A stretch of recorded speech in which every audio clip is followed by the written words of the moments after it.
世界の現代アート巡り。私たちは世界の現代アートを巡る旅をしています。今回は韓国にあるアラリオミュージアムに行ってきます。皆さん久しぶりです。今回は成田空港からスタートです。先ほど搭乗手続きを終えまして空港内をブラブラしていたら、なんとキャリーケースを使ったアート展が開催されていました。こちらの作品は4000個の LED を使用したキャリーケース型ディスプレイ。なんと持ち歩くことも可能らしいです。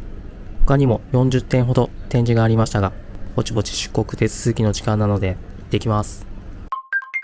ソウル行きのチケットはトリップドットコムで予約しました。預け荷物込みで往復 26,820 円でした。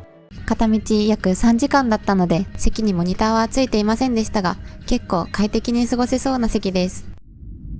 それでは韓国へ行ってきます。約3時間のフライトを終えて、インチョン国際空港に着きました。ちょっと待って、真っ白だ。なんとこの日はソウルで記録的な大雪の日で、11月の積雪量を117年ぶりに更新したみたいです。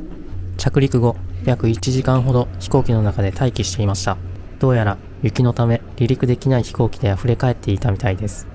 結局約300便の飛行機が欠航しました。無事入国審査を終え、電車でソウル市内に向かいます。日本でいうスイカみたいなプリペイド式のカードを購入。発行に約500円ぐらいでした。ここから約1時間でホテル最寄りのソウル駅に到着します。韓国は日本語表記もあるので、とても旅しやすいです。ホテルに荷物を預けて夜ご飯を食べに行きました。ここのお店、口コミが良かったので、とっても楽しみにしてきました。お店の方が大きい状態から焼いてくれる焼肉を楽しめるみたいです。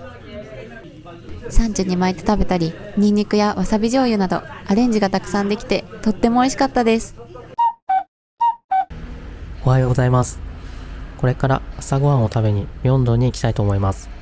本日の天気は曇り、気温は1度。雪は落ち着きましたが市内でも結構積もってます。歩いて10分ほどでミョンドンに到着しました。ソウル最大の繁華街で日本語も飛び交う観光客に人気ナンバーワンの観光地です。今日の朝食はこちら、フレディポストです。しっとり柔らかいソフト系プレッツェルが人気のお店です。シンプルなものからデザート系、サンドイッチ系など約10種類から選ぶことができます。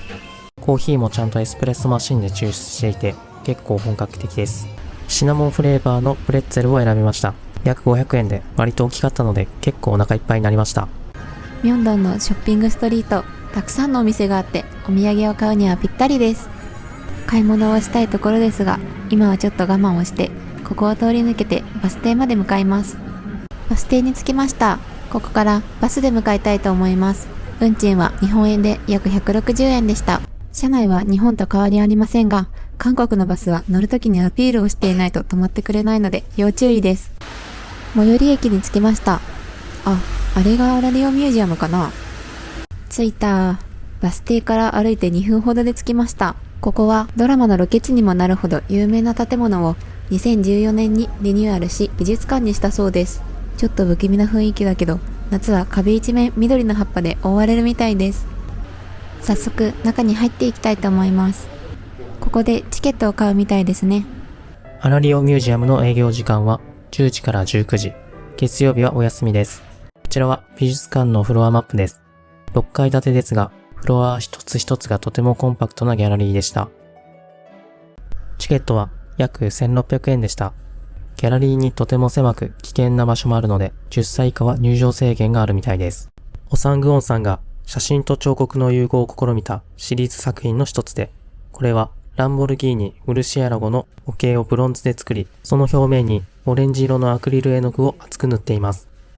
ナム・チュン・パイクさんはビデオアートの先駆者であり、電子メディアを作品に導入することで新しい芸術表現の可能性を提示してきました。この作品はトラックとテレビを組み合わせ、現代社会の人々の遊牧生活を表現しています。結構狭い。イ・ドンウ君の作品ドライブ。人が縛り付けられているのかと思ったら影がベンツになってる。次は隣の部屋かな。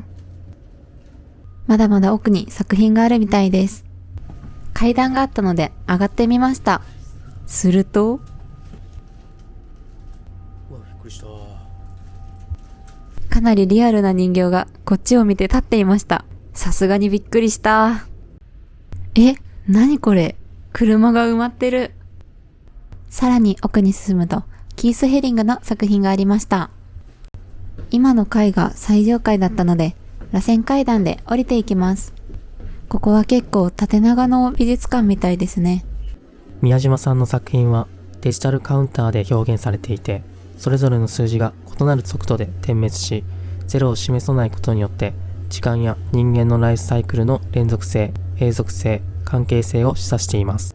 先日、十日町で開催された大地の芸術祭に行った際、越後つまり現代美術館でも拝見した縄さんの作品です。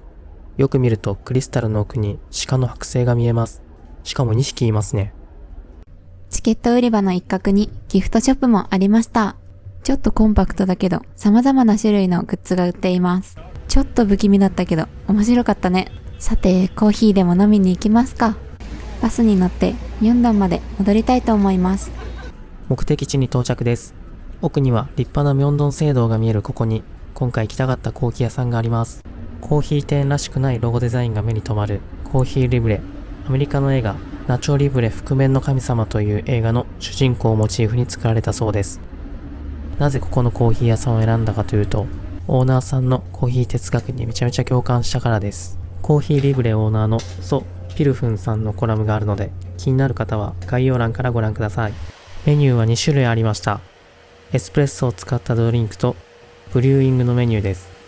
こちらのメニューは豆によって値段が変わります。せっかく憧れのお店に来たので、エスプレッソとブリューイングの2種類を注文。ブリューイングはこちらの機械を使っています。注ぎ方うまいな。前なら買ってたわ。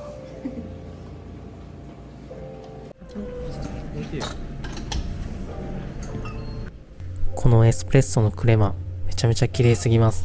香りもめちゃくちゃいいです。プアオーバーはイエメンのコーヒーを選びました。砂糖も何も入っていないのに、ほのかに甘くて少しフルーティーでとても美味しかったです。お土産にコーヒー豆も買っていこうと思います。豆のラインナップは10種類ほど。農園とダイレクトトレードらしいので値段も優しいです。日本ならこの値段の2、3倍しそうなパナマゲイシャにしました。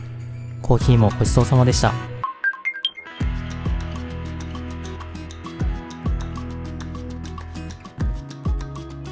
ご視聴ありがとうございます。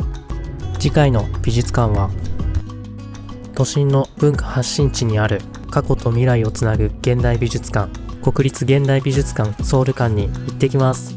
このチャンネルは世界の現代美術館の情報を配信しています。